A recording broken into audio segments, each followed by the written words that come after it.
Oke, Assalamualaikum warahmatullahi wabarakatuh. Kembali lagi dengan saya Afif Al-Asyani. Kita lanjutkan materi kita tentang hubungan sektor real dan sektor keuangan dalam makroekonomi. Ya, ini merupakan salah satu bab yang penting ya teman-teman dalam makroekonomi untuk memahami bagaimana ekonomi kita berjalan secara makro. Ya, setelah ini muaranya kita akan membahas apa yang dinamakan dengan agregat demand dan agregat supply.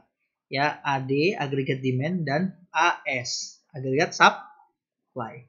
Ya, AS. Nah, apa itu AD, apa itu AS? Ini kalau teman-teman ingat dalam mikroekonomi ada yang namanya keseimbangan supply dan keseimbangan demand. Ini demand dan supply. Ya, di mana ini adalah tingkat harga dan ini adalah tingkat kuantitas. Ya, dalam makroekonomi agregat supply dan agregat demand ini mirip ya. Di sini adalah tingkat harga dan di sini adalah GDP. Ya. Nah, kita muaranya nanti akan ke sini teman-teman. Tetapi untuk menuju ke sini itu kita harus membahas dulu apa yang dinamakan kurva IS ya dan kurva LM. Kurva IS ini adalah kurva yang menjelaskan sektor real, keseimbangan sektor real, dan kurva LM ini adalah kurva yang menjelaskan keseimbangan sektor keuangan. Let's go.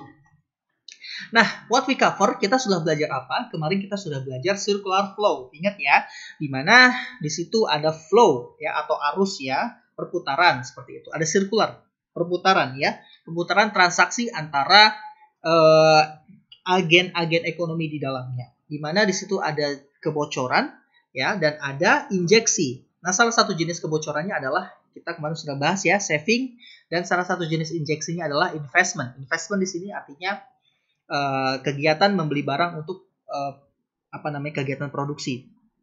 Oke, itu satu. Yang kedua, kita juga sudah bahas tentang teori permintaan uang Keynes, di mana suku bunga berperan sangat penting dalam permintaan uang. Ya, tadi hubungannya dengan apa? Dengan investasi.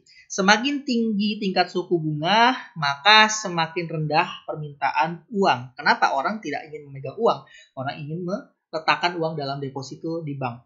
Semakin rendah tingkat suku bunga, orang akan semakin senang memegang uang, meminjam uang dari bank karena murah ya, bunganya murah. Untuk apa? Untuk investasi. Nah, itu hubungan antara permintaan uang dengan tingkat suku bunga. Dan dalam ekonomi konvensional, keduanya ya di circular flow di sini IS dan LM ini itu dihubungkan oleh satu hal yang bernama tingkat suku bunga. Oke, let's see. Oke, ini adalah refresh saja. Sektor real dari circular flow ya. Ada household, rumah tangga, dan company. Keduanya saling bertransaksi.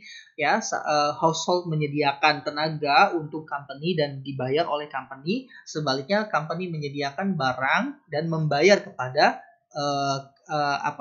household membayar kepada company. Tetapi tidak seluruh uang yang dihasilkan oleh household ini, oleh rumah tangga, itu dihabiskan untuk belanja. Ada yang sebagian dihabiskan untuk menabung. Di apa? Di financial institution atau di perbankan. Ya, di mana perbankan kemudian menginvestasikannya ke dalam company yang membutuhkan untuk membeli contohnya barang-barang produksi untuk membangun pabrik dan yang lain sebagainya. Ini hanya refresh saja bahwa kita sudah belajar ini, circular flow antara household dan company, dan ada kebocoran berupa saving dan ada investment.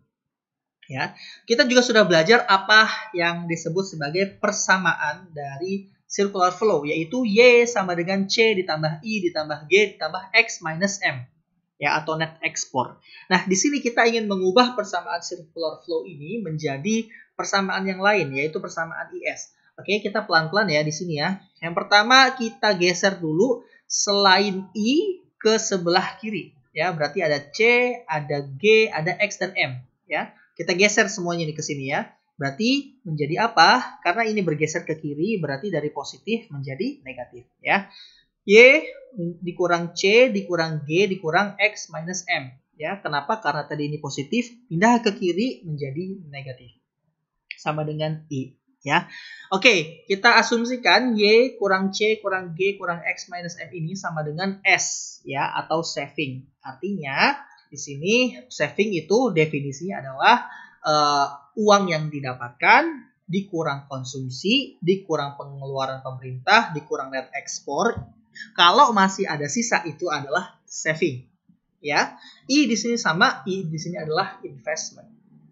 Oke, lalu persamaan ini kita modifikasi lagi masing-masing, yang ini ditambahkan minus T dan ditambahkan plus T. Sebenarnya sama aja sih kalau misalkan kita nambahkan masing-masing sebelah sini minus 50, yang sebelah sini plus 50 kan jadinya 0 ya kan. Tapi ini hanya modifikasi saja. Ya, T di sini adalah tax. Jadi kita bagi dua ya, di sini saving. Y dikurang T dikurang C ini adalah disebut sebagai private saving. Ya, sedangkan T dikurang G di sini adalah public saving. Dimana kita sering mendengar ya defisit ya, defisit. Ya, ini teman-teman sering mendengar kata-kata defisit. Defisit di sini artinya adalah T atau tax itu lebih rendah dibandingkan dengan G. Ya, dimana pemerintah mengeluarkan uang lebih banyak dibandingkan dengan pendapatan yang mereka dapatkan. Kok bisa, Pak? Ya, bisa. Ya, karena mereka bisa meminjam uang gitu ya untuk menutupi defisit ini. Kita sering dengar ya defisit ya. Nah, sedangkan yang private saving ini adalah ketika kita mendapatkan uang 1 juta, ya, uang itu akan dipotong pajak dan uang itu akan kita konsumsi. Sisanya berarti kita tabung ya, atau menjadi saving. Oke. Nah, persamaan SI ini, S sama dengan I ini, atau dikenal sebagai IS, itu merupakan konsep yang penting dalam makroekonomi. Ya, di sini diasumsikan jumlah uang yang ditabung itu sama dengan jumlah uang yang diinvestasikan. Ya, dibelikan barang untuk kegiatan produksi. S sama dengan I itu dihubungkan oleh apa? Oleh financial institution tadi yang sudah kita jelaskan dalam circular flow. Ya, ada bank, ada pasar modal, ada apalagi sekarang fintech ya gitu. Jadi di mana ada orang yang menabung uang, pasti ada orang yang menginvestasikan uang gitu ya. Itu namanya financial institution. Nah, dalam ekonomi konvensional hubungan SI atau IS ini itu terletak pada apa? Pada tingkat suku bunga. Ya, dari penjelasan ini marilah kita bangun sebuah kurva yang bernama kurva IS. Ya, kurva IS adalah kurva yang menjelaskan hubungan antara tingkat suku bunga dan GDP. Dan GDP di sini. Ya. Nah, bagaimana penjelasannya? Oke, tadi kan kita sudah menjelaskan bahwa investment dan saving itu dihubungkan oleh tingkat suku bunga. Artinya investment itu sama dengan saving, ya. Di mana tingkat suku bunga ternyata berpengaruh negatif terhadap investasi. Semakin tinggi tingkat suku bunga, ya, maka akan semakin sedikit orang yang menginvestasikan uangnya. Akan semakin sedikit orang yang meminjam uang untuk investasi.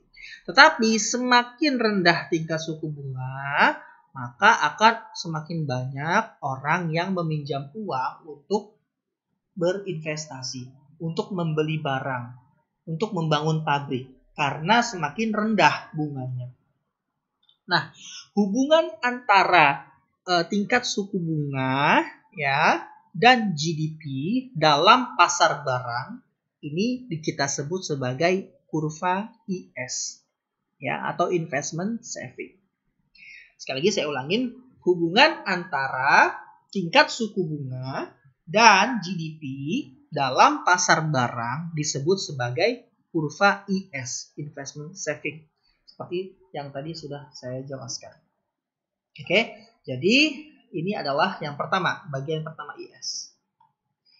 Selanjutnya, bagian yang kedua yaitu LM. Nah, tadi di video sebelumnya, bagi yang belum menonton silahkan nonton. Saya sudah menjelaskan bagaimana caranya membangun kurva LM. Kurva LM adalah kurva yang dihasilkan dari hubungan antara tingkat suku bunga dan jumlah uang beredar, ya, lalu kita hubungkan dengan GDP. Di sini ada supply uang MS dan ada permintaan uang MD. Ya, ketika terjadi kenaikan pendapatan nasional, maka terjadi kenaikan jumlah uang yang diminta. Nah, dengan begitu tingkat suku bunganya juga meningkat. Nah, hubungan antara tingkat suku bunga dan GDP pada pasar uang itu disebut sebagai kurva LM. Oke. Nah, di sini kita sudah punya dua kurva, yaitu kurva IS dan kurva LM. Maka keseimbangan sektor real dan sektor keuangan pada titik tertentu itu namanya keseimbangan ISLM. Ya, ISLM. Jadi, kurva ISLM ini menunjukkan sebuah keseimbangan ya pada pasar barang dan pasar uang pada tingkat suku bunga tertentu. Saya ulangin, keseimbangan ISLM ini menunjukkan pasar barang dan pasar uang itu berpotongan pada tingkat suku bunga tertentu.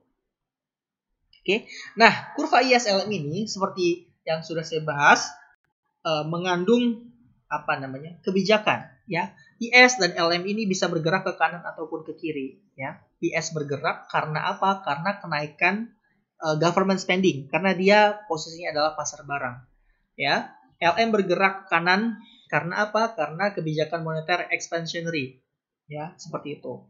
Nah, jadi keseimbangan ISLM ini nanti kita akan gunakan pada pertemuan selanjutnya untuk membahas apa yang disebut sebagai agregat demand dan agregat supply. Gitu ya, teman-teman. Jadi, di mana sektor real dan sektor keuangan itu berpotongan atau bertemu ya ini di kurva ISLM. Gitu ya. Oke. Untuk materi sekarang sekian dulu. Nanti kita akan lanjutkan di materi selanjutnya. Oke, wassalamualaikum warahmatullahi wabarakatuh.